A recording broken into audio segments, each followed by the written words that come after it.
Good morning. So, yesterday we stopped where we were talking about Godfather's claim to fame and how it has been canonized over a period of 40 or last 45 years.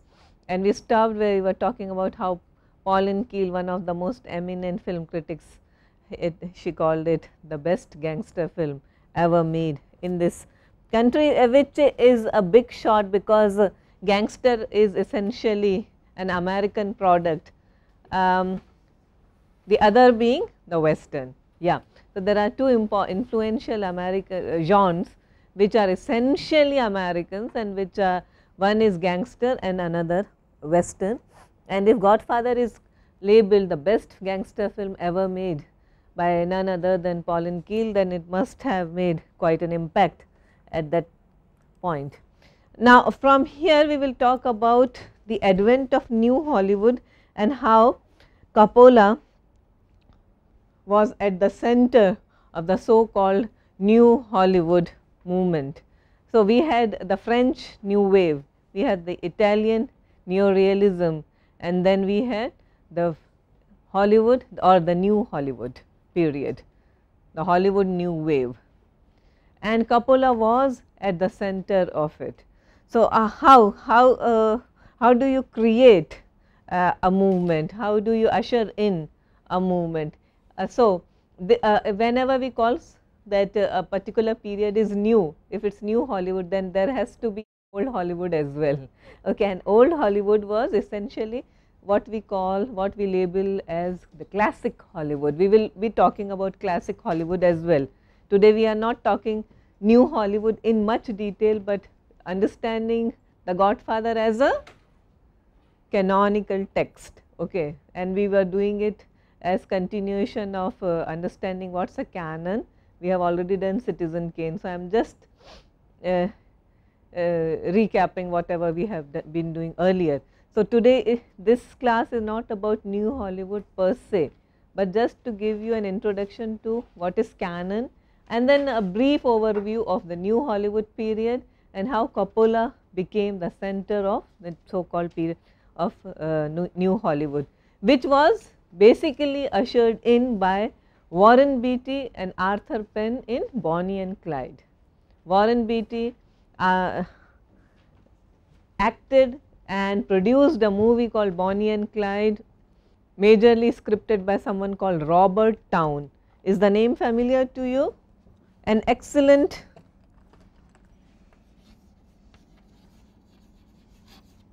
screenplay writer. I want you to do a good search on Robert Towne, because today I am going to refer to Robert Towne with reference to The Godfather as well. So, Robert Towne was essentially a screenwriter, also a director, but his fame is by being a screenwriter, and he started his career with Bonnie and Clyde. So, Bonnie and Clyde started the so called period of New Hollywood. Now, Coppola, who already had 3 art films not so successful before The Godfather, and if you read up some of his autobiographies or works on Coppola, you will find how much he had to struggle against the studio bosses. And who was the studio boss? A Paramount studio, and headed by, at that point, Robert Evans, not Robert Towne. Robert Towne was a screenwriter. Robert Evans, the studio boss. Okay. So, roadblocks were put before Coppola at every step of the way.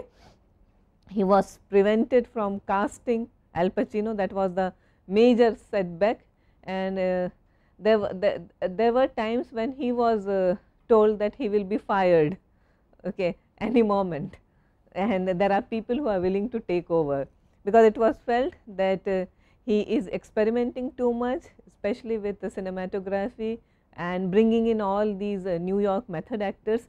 Remember, no one wanted Marlon Brando. Today it may appear huge. Today it may appear to you that Godfather is inconceivable without Brando and Pacino combination. But there was a point when the Paramount Pictures, especially Robert Evans, they just didn't want these two men on board. So, every day it would be Coppola is going to get fired or Pacino is going to get fired. Marlon Brando came on board with much difficulty, and that is another story altogether. Another successful movie, now the first Godfather was released in 72. We are still not we are still discussing 72 Godfather, not 74. Now, when the 72 Godfather was released, it was also the year of the famous movie The French Connection. It got 5 awards, including Best Picture, Best Director, and also Gene Hackman. Yeah. So, starring Rod Schneider and others. Okay, so that's The French Connection. Now, what kind of a movie is The French Connection? Directed by William Friedkin. You know, he later on went on to direct The Exorcist as well, but The French Connection was Friedkin's major success, which came in 1972, a couple of months prior to the release of The Godfather. And what kind of a movie is The French Connection? It's not a heist movie, but Gene Hackman plays a cop. Yes. And it's famous for that car chase sequence where he's chasing the train. Okay. Okay. Please watch The French Connection. Okay. He has given you some of the defining features of the film. William Friedkin was another member of this new Hollywood community who was extremely influenced by the French New Wave directors, especially the Godards, the Godards and the Truffauts, and also the Italian neorealists like Fellini and Bertolucci. Those were their gods. Okay. There is a classic story when William Friedkin was shooting a mini series on Alfred Hitchcock. Okay.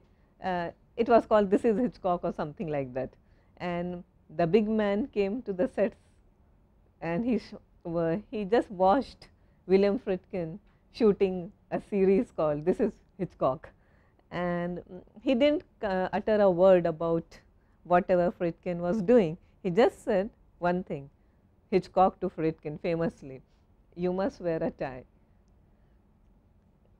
You must wear a tie. Okay. And Friedkin said, see, what the hell, I don't even like this guy. It's not I am a fan. Okay. I come from the school of the Godards and the Truffauts. Who is he to tell me to wear a tie and all? So, it is that kind of, I am just narrating this anecdote to tell you that who were these people and who were they influenced by. They were not influenced, perhaps Orson Welles, yes, that was a major influence, but not the classic Hollywood types, definitely.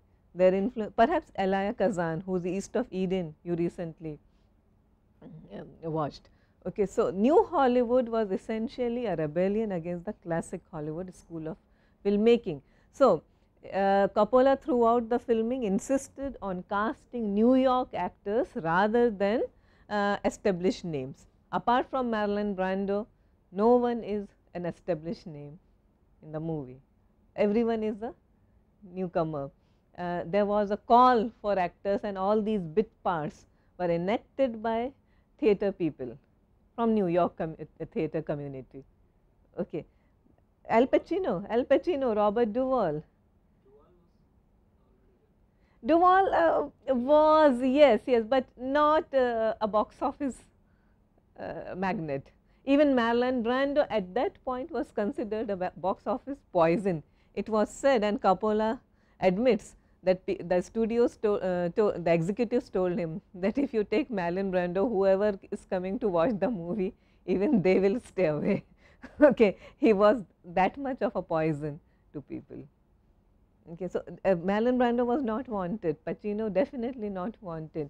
James Caan, yes, people were studio executives because he was considered quite good looking, movie star, good look. So, the actor who plays Sonny, yes. So, casting of Pacino was a major contentious issue, and Robert Evans particularly disliked him. They wanted Robert Redford in that role, and Coppola insisted on using non-trained, non-professional actors For example, the bodyguard Luca Brasi, okay, he was a professional wrestler, okay, and if you look at him, he is huge, he looks the part. He is the one who gets strangulated in the restaurant. By who?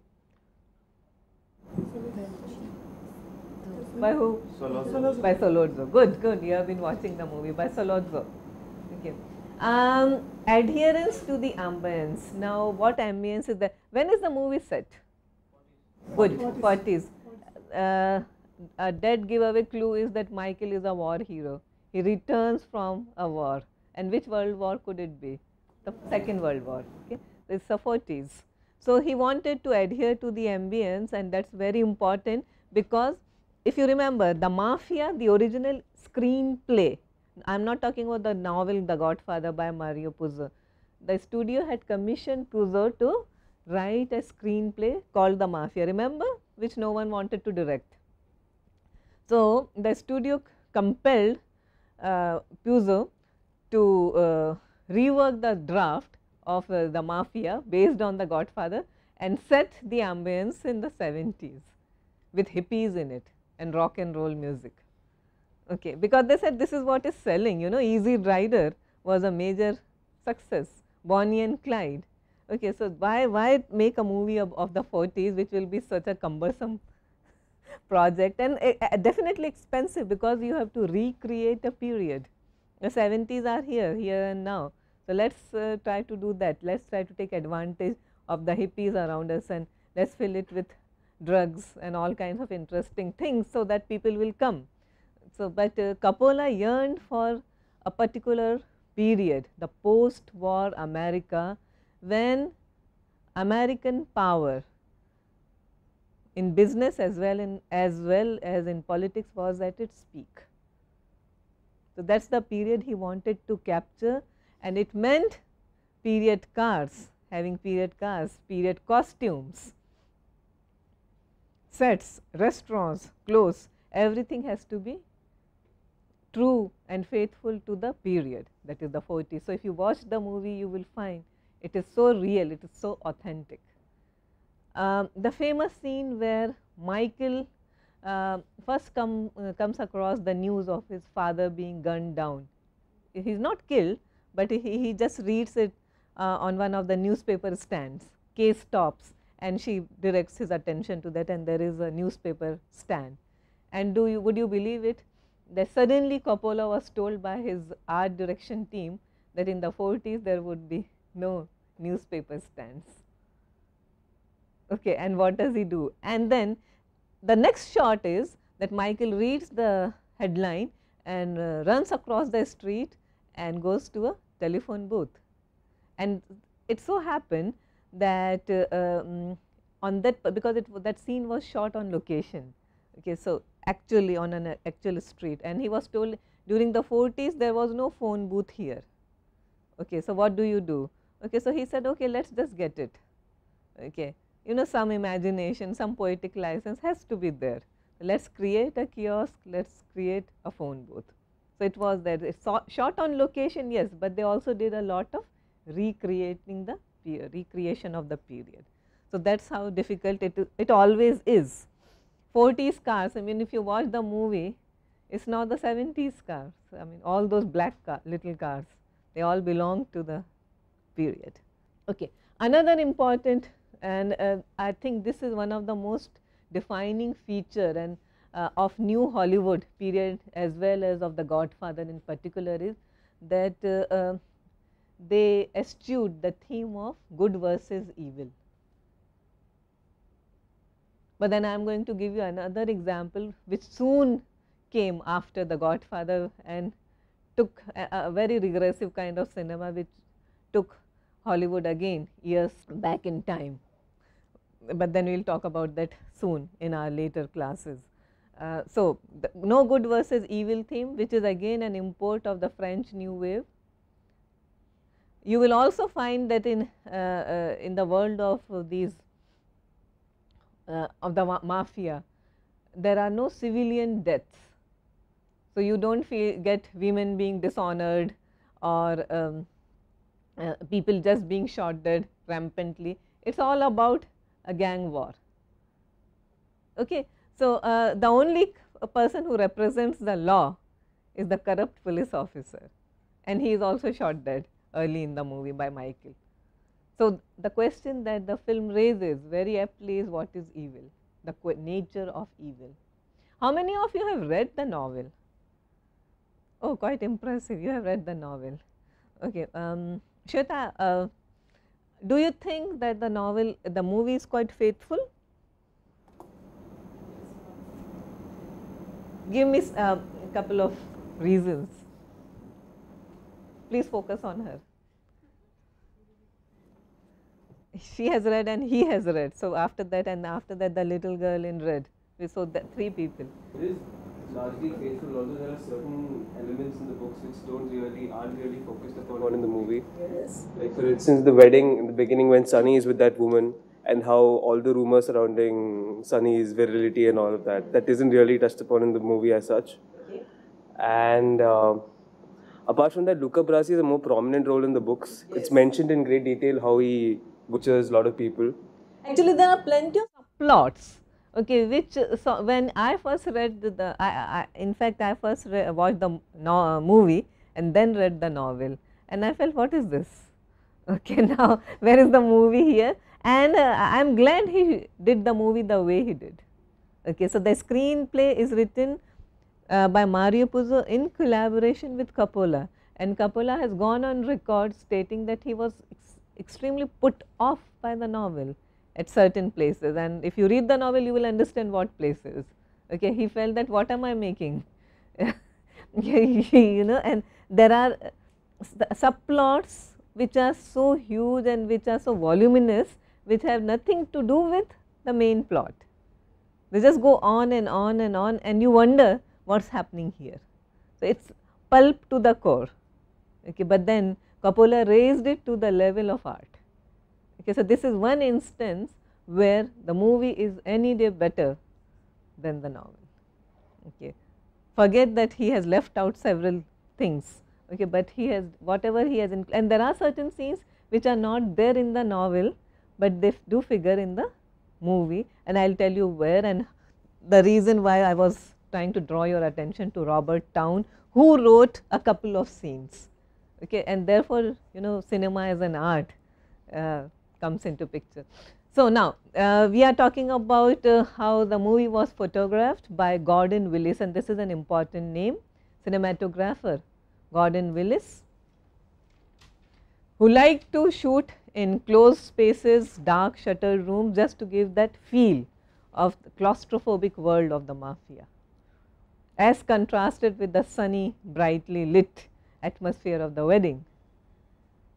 And many, we were calling the movie the other day the best home movie Coppola ever made. That's what that's the term he uses for the film. That's the best home movie I ever made. And there are instances, if you read up on the history of or the making of The Godfather, then in several of the sequences, for example, in baptism scene, in the wedding scene, Coppola uses his own family members as part of the crowd. Okay. So, it's like, you know, that's the uncle and that's an aunt and that's my mother kissing the baby and all those things. Okay. Influence of cinematographer Vittorio Storaro, a regular with Bernardo Bertolucci. Okay, so the Gordon Willis was hugely influenced by Storaro, but more than Gordon Willis, it was Coppola himself, because Coppola was a disciple of Bertolucci, and therefore he wanted that kind of an impact, that kind of an Italian feel the movie. Interestingly, the hospital scenes where Michael is trying to save his father, okay, the beautifully shot scenes are done by George Lucas, a great friend of Coppola, a great admirer of Coppola. But then which film did he make? Forget American Graffiti, yes, Star Wars, and after that equations were changed forever. Then Coppola became a disciple, but that is another story. Okay. So, this hospital scenes, and if you remember the hospital scene, one of the best scenes in the movie, they are shot by George Lucas. If you remember how the movie is generally, the look of the movie, earthy brown, yellow in places, and what Coppola wanted was an authentic church-like influence. Okay.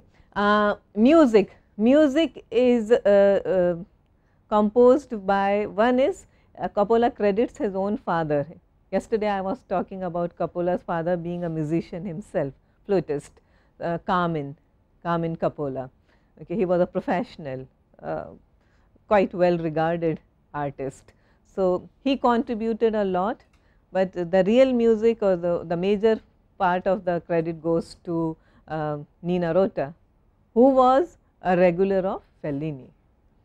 So, look at Coppola's influences again: Bertolucci, Fellini, all the great Italian masters.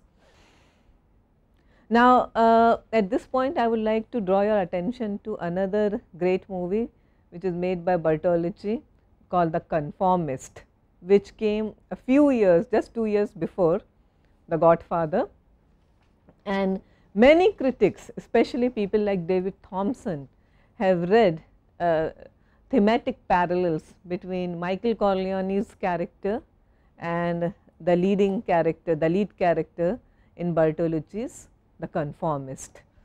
Bertolucci's Conformist, which is all about how a regular, ordinary, decent guy is caught between the forces of two opposing forces of ordinary life, leading an ordinary life and a life of betrayal and fascism. So, he is forced to choose between the two. So, loyalty towards his friends or be an outcast, be a misfit in a society where loyalties are sold every day. Okay. And he decides to choose to conform. Okay. And if you look into Michael Corleone's character, he decides to let go of his essential humanity, decency, at least by the end of the second Godfather, when he orders his brother's death. Okay. So, he is now the face of Satan himself. Okay, that is what he turns into. If you think of how he began and look at the graph of his character, the way he begins and the way he ends in the second Godfather, quite a transition. So, what is the conformist all about? A regular decent fellow who becomes a victim of every sin, every weakness he has always dreaded in himself. That is the conformist, that is the basic core idea of the conformist. One of these days we will be watching the movie, but then if you watch the movie, you will find there are strong parallels between the guy in the conformist and Michael Corleone. When he has to make a choice, he chooses to conform. So, this is Michael before, and yesterday I was trying to draw your attention to the way he looks, the way he dresses, the look on his face, and then by the end of the first Godfather, when he orders the killing of his brother-in-law and confronts the Talayasha character, and by now he is almost the Godfather. Okay, another feature of the new Hollywood cinema, like their French predecessors, like their Italian influences, shot on locations, and this is one of the main locations where the Godfather was shot, Radio City. When does this occur in the movie?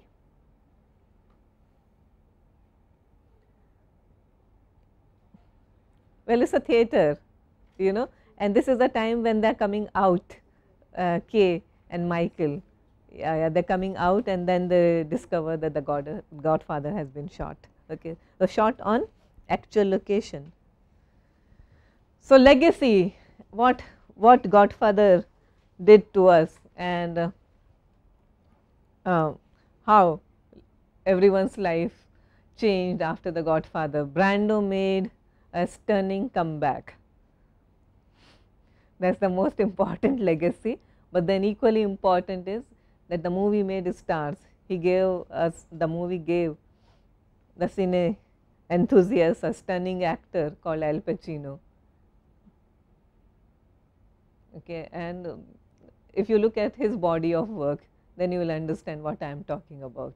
Okay, even till his very recent Any Given Sunday or Insomnia, we know what Al Pacino is. Okay, so the studios were extremely wrong about him, and of course Coppola is the one who proved the studios wrong about it. James Caan, yes, he also achieved a reasonable degree of success, not as much as Pacino, not as much as De Niro, but anyway. Method acting came into its own. Everyone started talking about method. Method was always there. James Dean, method acting, right? Monty Clift, Marlon Brando. But then with Robert Duvall, Al Pacino, James Caan, and also Robert De Niro, method acting, Dustin Hoffman, The Graduate, which was released around the same period. So, method acting became the new mantra of all actors. It was no longer necessary to be movie star good looking, or to have the conventional good looking face associated with movie stars. I mean, Al Pacino, De Niro, Dustin Hoffman, Jack Nicholson, definitely not the conventionally good looking actors, but actors. Okay, and they are still around. So, influence on people, Coppola is a couple of years older to these people, De Palma, George Lucas, Martin Scorsese, Spielberg, Michael Cimino. Who is Michael Cimino? Other names I am very sure you are familiar with. Who is Michael Cimino? One great movie. After that never achieved, but you can see, you can sense the Coppola, the Godfather influence. One great movie. We will talk about it, okay, it is there. And of course, Michael Mann. Michael Mann does not need any introduction. You know who is Michael Mann? You know who is Michael Mann? No. Michael Mann is the director of Heat, The Insider, Collateral, Last of the Mohicans. What else? Public Enemies. Okay, it's a very lengthy, very impressive list. Okay, so look up Michael Mann, one of the greatest contemporary artists. Now, because in between what happened? What did Coppola do? That's the question. What did Coppola do between the first and second Godfathers? Azhar? The conversation. Good, the conversation. Okay, so there in between the two Godfathers, he was keeping himself gainfully employed, and he made the conversation with Gene Hackman. Gene Hackman, fresh from the success of The French Connection. And what is the conversation all about? Espionage, surveillance, okay, tapping other people's conversations. And he is a guy, Gene Hackman is a specialist in an expert in this area, and he is employed by rich people to spy on each other. And he never questions, again the notion of conformity. He never questions, he is not even interested in knowing why he is being asked to do, as long as he is getting paid for it. He taps people's conversation, but then there is a lot of moral ambiguity in the movie, the conflict between the individual with himself and the society. We were talking about the recurring motifs in Coppola. Okay, so that is what you will find in the conversation as well. A great movie, it did not do well at all, obviously, because it did not have the ingredients associated with the Godfather, and we have already seen what were those ingredients. Yeah, before I go to the second Godfather, let me talk about, since I broached the topic, Robert Towne. Now, what is Robert Towne's contribution to the Godfather? There is a scene between Brando and Pacino a little before Don Corleone dies. Okay, and what does he tell his son? It's a very intimate father, mano a mano kind of a sequence. What is it all about? It also about who the writer is, and Good. also about Barzini and how he wanted Sonny to become the godfather and never wanted him to become the godfather. Yeah. Like the dog. Yes. Okay. He tells him, we were talking about universal wisdom, and he said the guy who comes to set the meeting, fix the meeting, he is the traitor. Remember that. And who is that guy? Brazzini. Tessio. Okay, fine. Okay, so the guy who comes to set up the meeting, so that father has given a very useful piece of advice to his son before dying. And that's a scene which was written in by Robert Towne. Okay. It doesn't exist in the novel. And why did they do it? Can you guess why this scene was inserted at all in the movie? It came at the fag end. Coppola says that the primary shooting of the movie was all over and he had been kicked around by everyone and there were also studio henchmen to beat him up, and the studio had employed people to beat him up at any point and just to pick him and throw him. Coppola was a huge man. Okay, he looks like a big bear, one of those stuffed teddy bears. That's one reason why he employed so many of his family members on the sets, especially his sister. Okay, and he says that before they could fire me, I used to fire all the people who were loyal to the studio. So it was a big tug of war between the studio and the director. So which scene, that scene was written in, my question was, why do you think this scene was written at all when he was so eager to finish and wrap the movie and get it out of his way?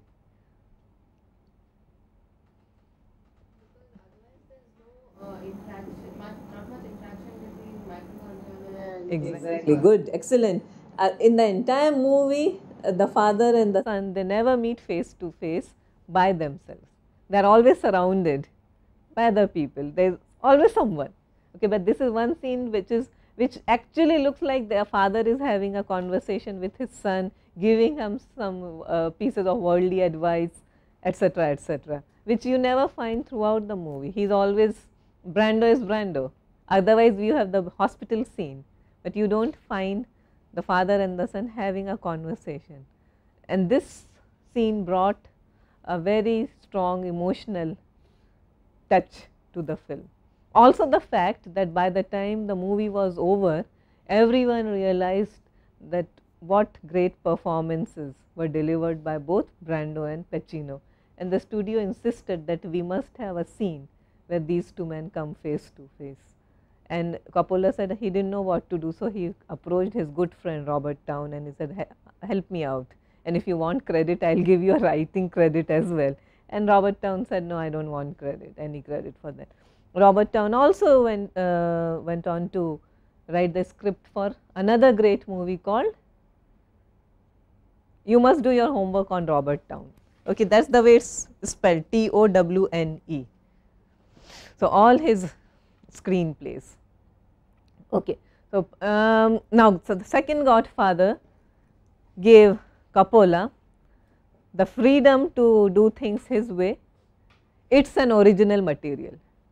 Okay, so that's what Coppola had always wanted, not to use someone's material, but to use his own material. By now, he had already established his own studio facility, Zoetrope. Remember, we were talking about that was his dream. The main reason why he agreed to do The Godfather was that he could make enough money to establish his own studio, and that was the Zoetrope.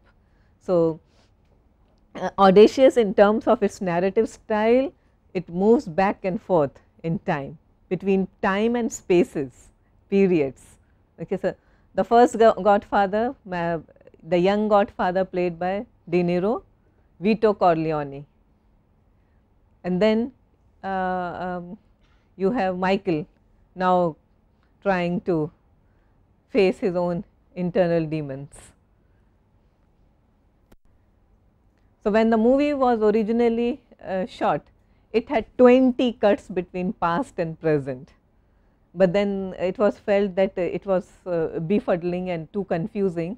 So, then Coppola decided to reduce the length, reduce the cuts to 12 only and not 20.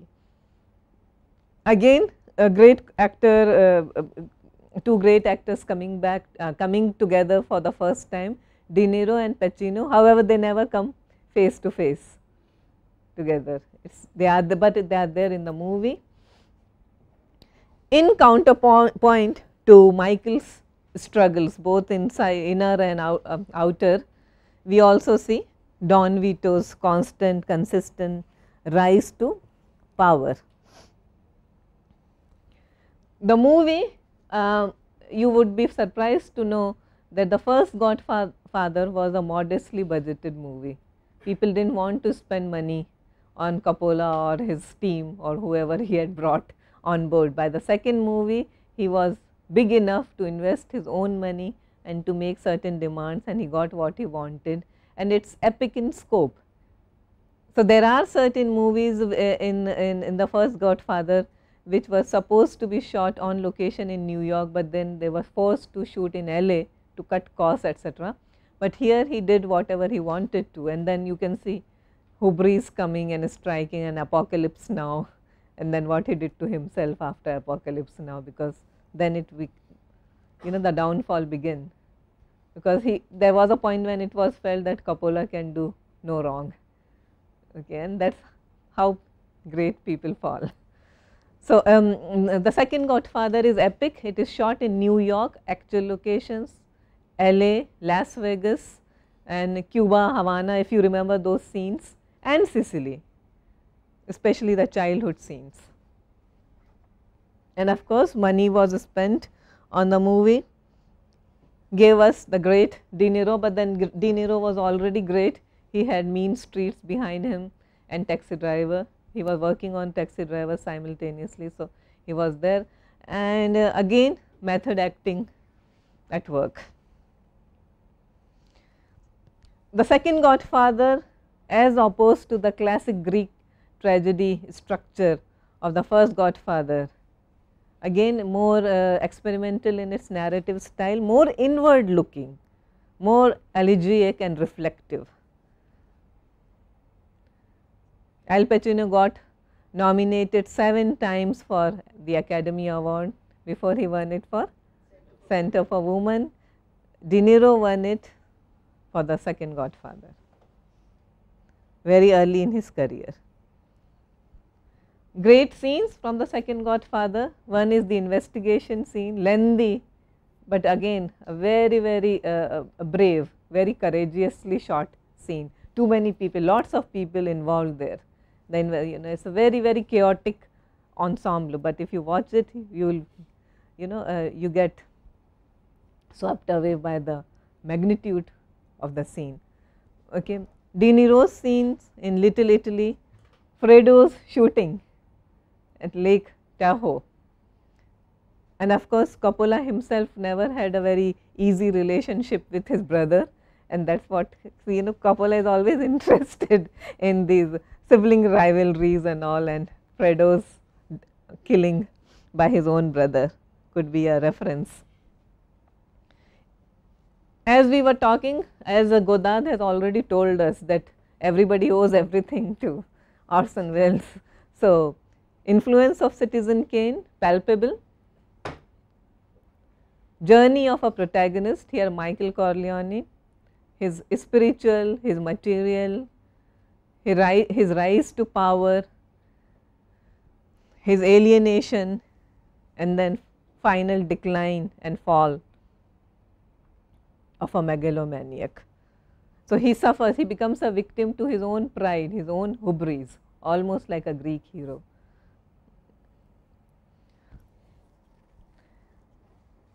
Coppola holding his 3 Oscars.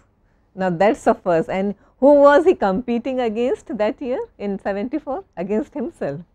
Okay, for the conversation also he was nominated. So, you can imagine, therefore, it is not for no reason that we call Coppola at the center of the universe.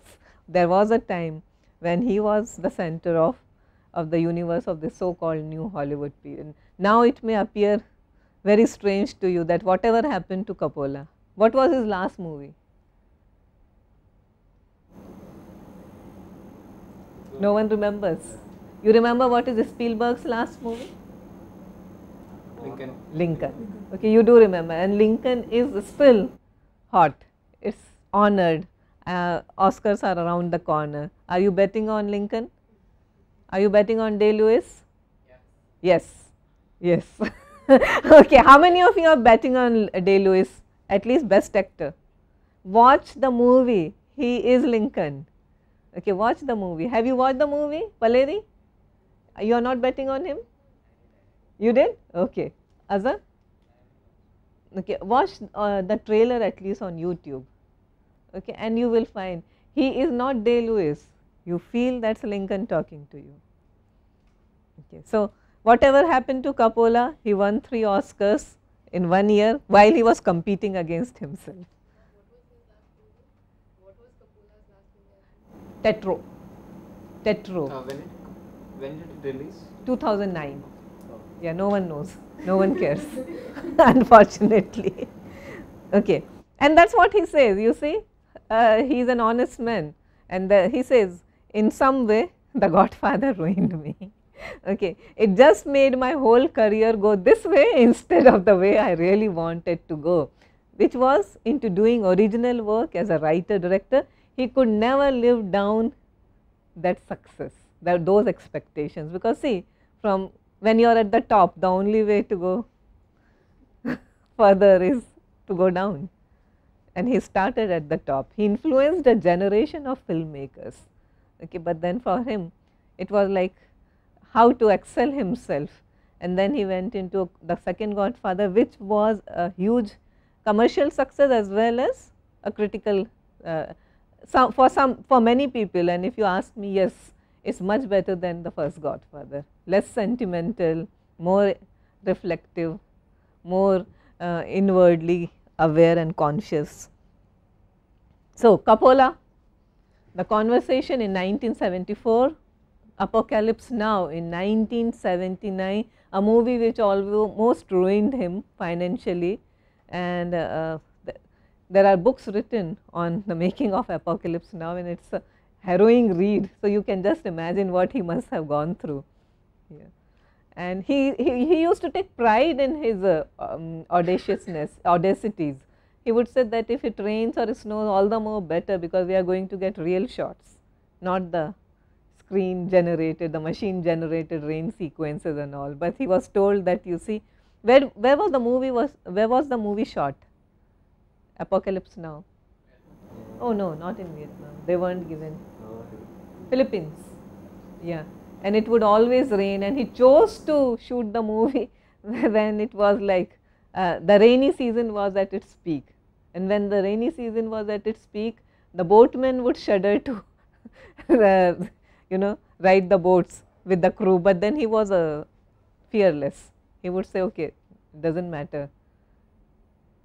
Okay, so that was Coppola, and he brought it on himself. Apocalypse Now with Martin Sheen, Brando of course, and Dennis Hopper, and the legend goes that Brando hated Hopper so much that he didn't even want to do the scenes together. They said, shoot him separately, shoot me separately, combine the shots. Okay, it wasn't that Pacino Brando. And this is another interesting anecdote. I was recently reading a book called Conversations with Al Pacino, and the interviewer asks him that, what did you learn from Marlon Brando? Guess what he said? What did you learn from the great Brando on the sets of The Godfather? Guess what he said?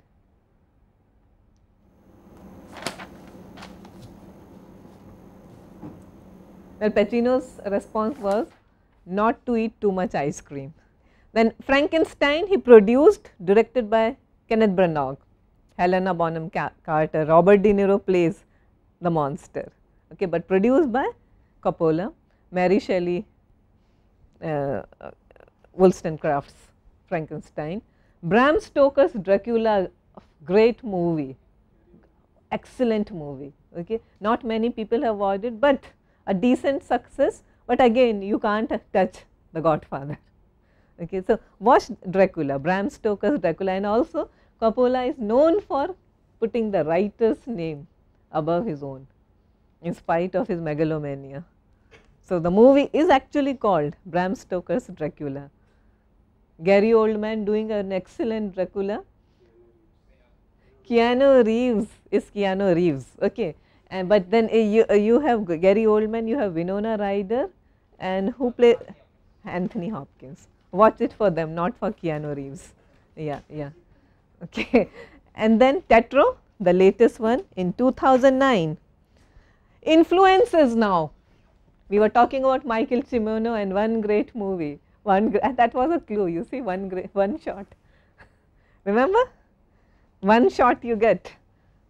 Watch The Deer Hunter if you haven't. It's not a mafia movie, but it's Cimino's attempt to bring together a huge ensemble cast and what he can, because there are no heroes there.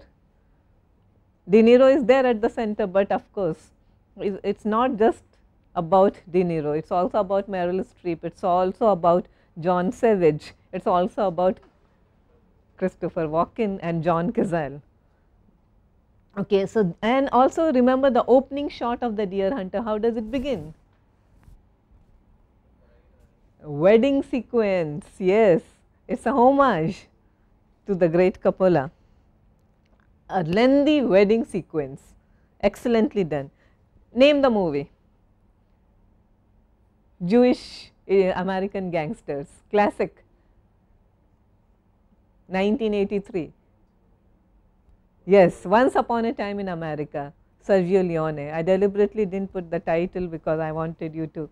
Yes, again De Niro and James Woods, same theme, but extremely experimental in nature. Watch the movie. So, one of these days we should watch it. It's 4.5 hours running length, but it requires patience, but great movie. The Untouchables, more successful. De Palma directed it. Kevin Costner, Sean Connery won the Oscar. Andy Garcia, one of his earlier roles. Robert De Niro doing El Capone. De Palma's Scarface, again decline and fall of a megalomaniac. Scorsese's, a great friend of Coppola, always looked up to him. Okay, he also looks like a miniature Coppola if you look at him, you know, same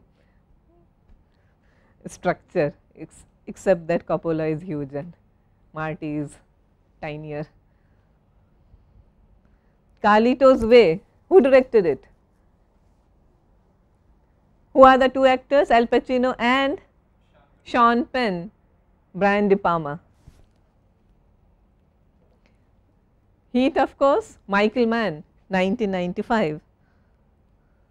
Donnie Brasco, 1997. So, these are the children of Coppola, the children of The Godfather.